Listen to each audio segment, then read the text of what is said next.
제 이름은 정재수입니다. 올해 63이고 지금은 혼자 원룸에 살고 있습니다. 밤이면요. 천장만 멍하니 바라보다 잠드는 게 일상이고 아침엔 알람도 없는데 꼭 새벽 5시면 눈이 떠집니다. 그게 30년 넘게 새벽에 일어나 공장 다니던 습관이 남은 거죠. 이렇게 사는 제가 처음부터 혼자였던 건 아닙니다. 아내는 제가 가장 사랑했고 또 가장 많이 내어주었던 사람이었습니다. 제 아내는 말이 없고 손이 빠른 여자였습니다. 손등이 늘 거칠었어요. 아이 기저귀 빨고 찬물에 설거지하고 없는 살림에 김치 담그다 손이 퉁퉁 부어도 괜찮아. 얼음 좀 되면 낫지 뭐. 그 한마디로 끝냈습니다. 우리는 많이 가난했지만 그 애랑 같이 웃는 날이 많았어요. 그런데 아내가 처음 피를 토했을 때 그때 알았습니다. 폐암 3기. 그 말을 듣는 순간 제 눈앞이 하얘졌습니다. 돈도 없고 보험도 없고 병원비는 하늘처럼 높았어요. 그래서 제가 선택한 건 제 몸 하나였습니다. 아침엔 포장 공장, 오후엔 창고 하역, 밤엔 건물 청소. 하루에 3시간 자며 병원비를 냈습니다. 아내는 늘 저에게 말했어요. 여보, 나 그만해도 돼. 당신 이렇게 망가지는 거 나 못 봐. 그럴 때마다 전손을 꼭 잡고 말했습니다. 조금만 더 버텨. 우리 아들 너 없이 안 돼. 나도 안 돼. 하지만 결국 그녀는 제가 공장에서 일하다 퇴근하던 날 혼자서 조용히 숨을 거뒀습니다. 그날 이후로 저는 밤마다 죄책감에 시달렸습니다. 그때 내가 조금만 더 곁에 있었더라면. 아들은 중학생이었어요. 엄마가 없다는 걸 이해 못하더군요. 방에 틀어박혀서 울다가 한동안은 말도 안 했습니다. 그래서 저는 더 아들을 위해 살기로 했습니다. 아내 목까지 안아주고 등을 두드려주고 혼자 도시락 싸고 아침마다 아들아 사랑의 쪽지를 넣어줬어요. 그 아이 웃는 거 하나 보면 세상이 환해졌습니다. 고등학교 때는 밤새 게임을 하다가 시험을 망친 적이 있었어요. 그때 선생님이 절 불러서 말했습니다. 이대로 두면 얘 대학 못 갑니다. 그래서 저는 학원비 마련하려고 제가 몰던 트럭을 팔았습니다. 이것만 넘기면 우리 아들 다시 일어설 수 있겠지. 그렇게 다시 공부하더니 기적처럼 대학에 붙었습니다. 제가 눈물을 쏟은 건 그때가 처음이었어요. 결혼을 한다고 했을 때 저는 진심으로 축복했습니다. 사진 속 며느리는 참 착하고 순해 보였어요. 첫 인사 왔을 때 그 애가 제 손을 꼭 잡으며 말하더군요. 아버님, 저 진짜 효도 잘할게요. 밥도 잘해드리고 말동무도 해드릴게요. 그 말에 제 마음이 녹았습니다. 그리고 전세금 전부를 빼서 결혼자금으로 보탰습니다. 이젠 혼자 안 살아도 되겠구나. 이젠 아들, 며느리랑 함께 따뜻하게 살면 되겠구나. 그 믿음 하나로 들어갔습니다. 그 집에 처음엔 정말 다정했어요. 아침이면 며느리가 미소 지으며 문 두드리며 말했습니다. 아버님, 일어나세요. 커피 타놨어요. 저는 그 작은 한마디에 세상이 따뜻해지는 걸 느꼈습니다. 하지만 정확히 한 달이 지나고부터 그 애가 변했습니다. 먼저 식탁에서 말이 줄었습니다. 제가 밥을 푸려고 하면 이미 자리를 뜨고 없었습니다. 어이구, 나 늦었나? 같이 먹자. 아버님, 저희는 벌써 먹었어요. 냉장고에 찬밥 있으세요? 그 한마디, 냉장고에 찬밥 있으세요? 그게 사람을 그렇게 가슴 아프게 할 줄 몰랐습니다. TV를 켜고 뉴스를 보고 있는데 며느리가 인상을 찌푸리며 말했죠. 아버님, 볼륨 좀 줄여주세요. 어제도 시끄러워서 못 잤어요. 그날부터 저는 이어폰을 꽂고 뉴스를 보기 시작했습니다. 소리도 거의 안 들리는 상태에서 그냥 눈만 붙잡고 봤어요. 그러던 어느 날 밤 잠결에 목이 말라 부엌으로 나가다가 문틈 사이로 들리는 소리를 들었습니다. 며느리였습니다. 아들과 속삭이듯 말하더군요. 진짜 힘들어. 하루 종일 집에 붙어 있으니까 나 돌아버릴 것 같아. 솔직히 아버님 냄새도 너무 싫고 행동도 거슬려. 이제 분리해야 하지 않아? 그 소리를 듣고 전 그 자리에 그대로 멈춰 섰습니다. 뼈가 시렸습니다. 심장이 내려앉는 소리까지 들렸습니다. 며칠 뒤 아들이 저를 불렀습니다. 그 얼굴은 냉정했습니다. 아버지, 요즘 불편하시죠? 그래서 저희가 가까운데 원룸 하나 얻었어요. 짐은 오늘 옮겼습니다. 그 말에 제가 처음으로 소리를 질렀습니다. 내가 그렇게 창피했냐? 내가 그렇게 불편했냐? 너네 엄마 죽을 때 내가 하루에 3탕씩 뛰고 병원비 감당하느라 손가락이 부러진 것도 몰랐다. 너 시험 망쳤다고 할 땐 내 트럭 팔아서 학원 보냈잖아. 그런 내가 이제는 찬밥 먹고 조용히 TV 봐야 되는 존재냐? 너네 집에서는 냄새나는 짐이냐? 아들은 말없이 방으로 들어갔고 그날 밤 저는 짐을 싸서 그 원룸으로 갔습니다. 지금은요. 반찬도 없고 말도 없습니다. 하지만 기억만은 살아 있습니다. 원룸에 들어온 첫날 밤 방 안에 앉아 가만히 있으니까 정적이 너무 크게 들리더군요. 이제 정말 혼자구나. 그 생각이 가슴을 내리누르는데 가만히 앉아 있으니 벽지 틈 사이 바람 들어오는 소리, 냉장고 돌아가는 진동까지도 사람 숨소리처럼 들렸습니다. 그렇게 첫날 밤을 뜬 눈으로 지새우고 이튿날 오후 햇살이 조금 따뜻해졌을 때 근처 슈퍼에 나가려고 문을 열었습니다. 그런데 복도 건너편에서 들려오는 소리, 아주 익숙한 목소리, 며느리, 그리고 또 다른 여자 목소리, 동네 아주머니인 듯한 둘은 문 앞에 서서 서로 수군대고 있었습니다. 아휴, 지은씨, 요즘은 좀 어때? 시아버지랑 같이 산다더니 괜찮아? 아이 말도 마세요. 진짜 너무 힘들었어요. 아버님이 계속 집에만 계시니까 숨도 못 쉬겠고 집에 냄새도 계속 배고 너무 답답해 죽을 뻔했어요, 진짜. 에이, 그 정도야. 다들 겪는 건데. 아니에요, 언니. 우리 아버님은 진짜 좀 달라요. 말은 없으신데 존재감이 너무 무겁다고 해야 하나? 하루 종일 같이 있다 보면 내가 지금 무슨 죄를 짓고 사는 건가 그런 기분 들어요. 그럼 남편은 뭐래? 우리 남편은 아무 말 안 해요. 그냥 아버지 편만 들죠. 근데 제가 밀어붙였어요. 솔직히 이젠 그만하고 따로 사시라고 하고 내보냈어요. 그 말, 존재감이 무겁다. 냄새가 밴다. 같이 있는 게 죄 같다. 그 말들이 칼처럼 귀를 찌르고 심장을 꿰뚫는 것 같았습니다. 저는 얼른 문을 닫았습니다. 혹시라도 내 존재를 눈치채지 않게 문을 닫고 방 안에 앉아 가만히 있었습니다. 눈물이 났습니다. 그 울음은 소리도 없이 났습니다. 한참을 울다가 겨우겨우 진정하고 물 한 잔을 마시는데 컵을 들고 있던 손이 덜덜 떨렸습니다.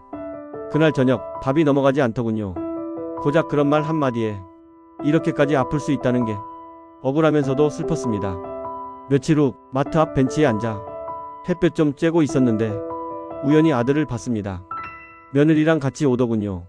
전 그 자리에 벌떡 일어나 어이구 소리를 냈는데 아들은 한순간 정지하더니 인사도 없이 고개만 까딱하고 그냥 지나쳤습니다.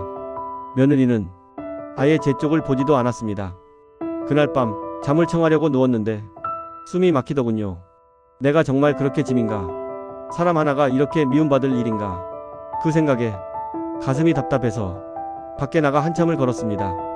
바람이 불고 거리에는 웃음소리도 들렸지만 제겐 다 내가 쫓겨난 세상처럼 느껴졌습니다. 그날도 저는 동네 작은 벤치에 앉아 따뜻한 햇볕을 쬐고 있었습니다. 혼자 사는 노인들끼리 누가 먼저 말을 걸지도 않고 그저 조용히 서로 같은 공기만 나누며 앉아있는 그런 풍경이었죠. 그런데 그날따라 핸드폰이 울렸습니다. 딸깍. 아버지, 저예요. 아들의 목소리였습니다. 3개월 만에 전화. 순간 심장이 철렁 내려앉았습니다. 아들, 무슨 일이야? 아버지, 혹시 오늘 시간 되세요? 잠깐 뵙고 싶은데요. 목소리는 예전보다 낮고 차분했습니다. 뭔가 말을 감추는 사람의 톤이었죠. 그날 오후 근처 카페에서 아들을 만났습니다. 저는 괜히 옷깃을 다듬고 머리도 물 묻혀 눌렀습니다. 기다리던 아들이 양복을 입고 나타났습니다.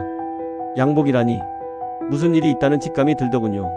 아버지, 그동안 죄송했어요. 연락도 못 드리고 그랬죠. 지은이도 많이 반성하고 있어요. 사실 아버지 계시던 그때가 지금 생각하면 더 좋았던 것 같기도 하고요. 그 말이 처음엔 좀 위로처럼 들렸습니다. 하지만 곧바로 진짜 얘기가 나왔습니다. 아버지, 사실 이번에 저희가 전세 계약을 연장하려다가 문제가 좀 생겼어요. 계약금이 생각보다 너무 올라서요. 대출도 안 나오고.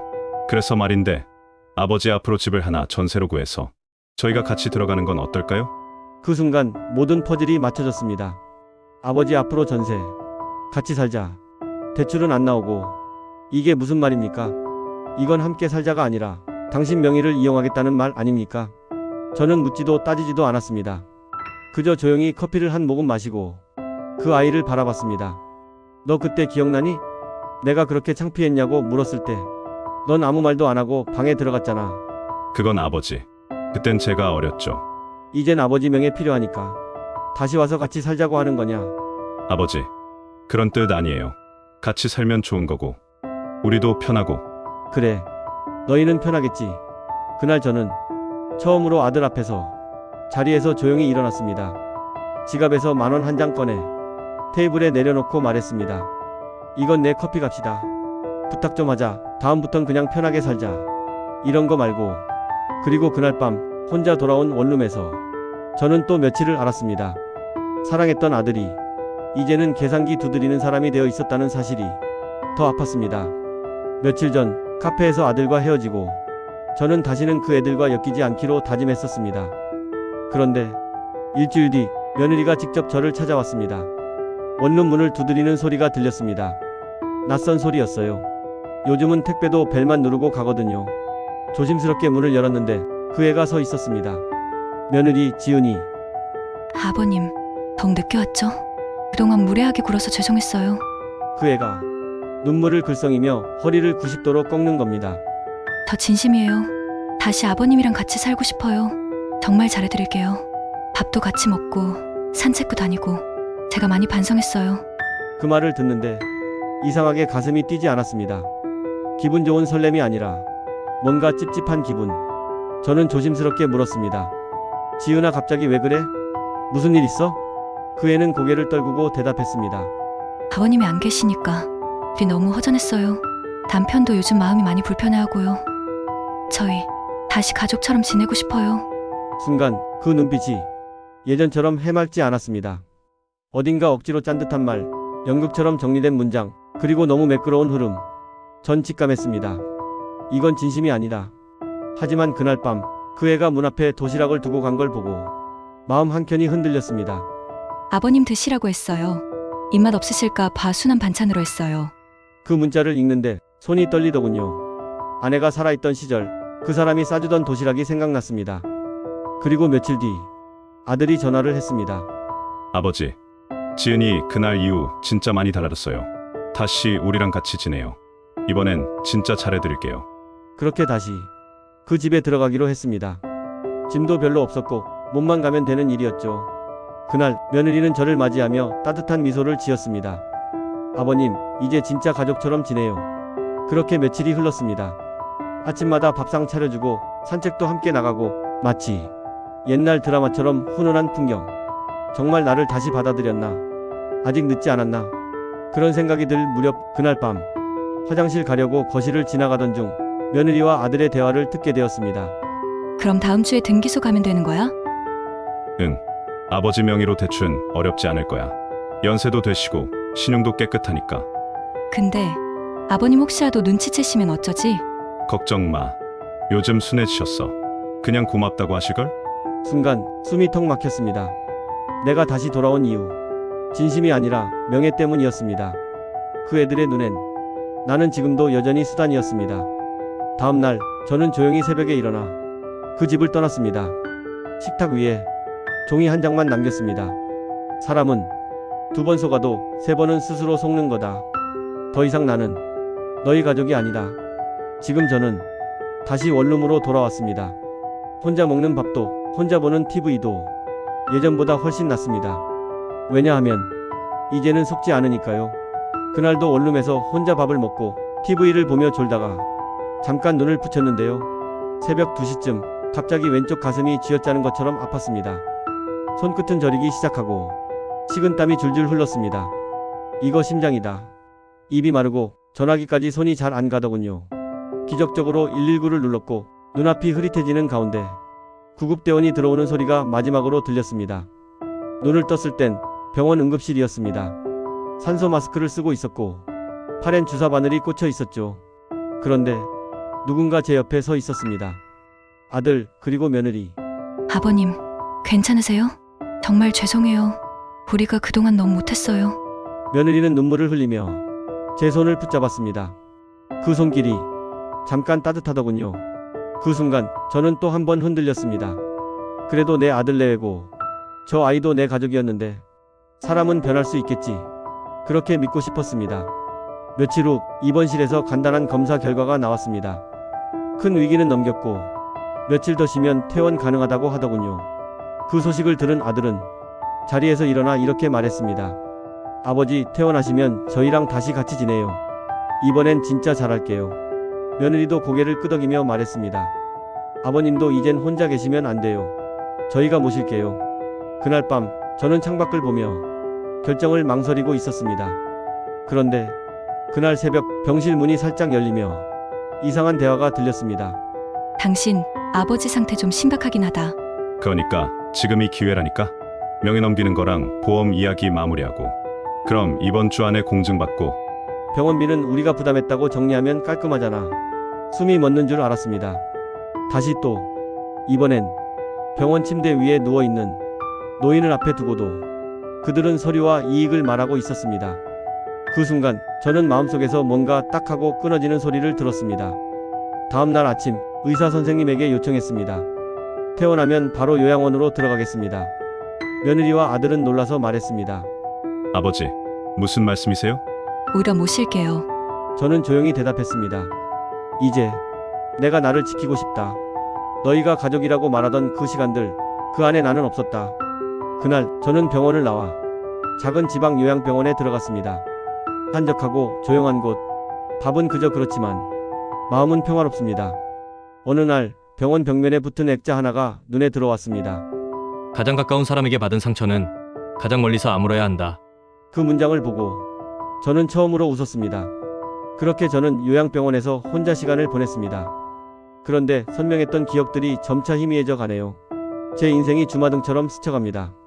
젊은 시절 정말 열심히 살았는데 나의 너무나 사랑하는 아내를 잃고 좌절하고 새로 들어온 싹싹한 며느리와 아들로 상처를 치유하고 다시 행복하게 살아봐야겠다는 힘을 얻었는데 이렇게 점차 기억을 잃어가면서 혼자 남았네요.